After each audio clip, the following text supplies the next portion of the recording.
Janata Dal S പുതിയ party രൂപീകരിച്ചു. Indian socialist Janata Dal എന്ന പേരിൽ പാർട്ടി പ്രഖ്യാപനം നവംബർ 2-ന് നടക്കും. ബിജെപിയുമായി ചേർന്ന ദേശീയ നേതൃത്വത്തോട് പൂർണ്ണമായും ബന്ധം വിച്ഛേദിച്ചാണ് പുതിയ പാർട്ടി ജനതാദൾ എസ് രൂപീകരിക്കുന്നത്. സംസ്ഥാന നേതൃയോഗം പുതിയ പാർട്ടി രൂപീകരണ നിർദ്ദേശവും അംഗീകരിച്ചു.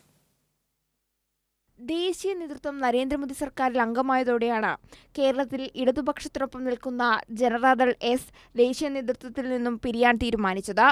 പുതിയ പാർട്ടി രൂപീകരിച്ചാലോ മറ്റേതെങ്കിലും പാർട്ടിയിൽ ലയിച്ചാലോ പാർട്ടിക്ക് നിലവിലുള്ള 2 MLA-മാർ കൂറുമാറ്റ നിരോധന നിയമപ്രകാരം അയോഗ്യരാകുമെന്ന ഭീഷണി നേരിട്ടിരുന്നു. ഇതൊഴിവാക്കിയാണ് പുതിയ തീരുമാനം. ഇന്ത്യൻ സോഷ്യലിസ്റ്റ് ജനതാദൾ എന്ന പേരിൽ പാർട്ടിയുടെ രജിസ്ട്രേഷൻ കഴിഞ്ഞു.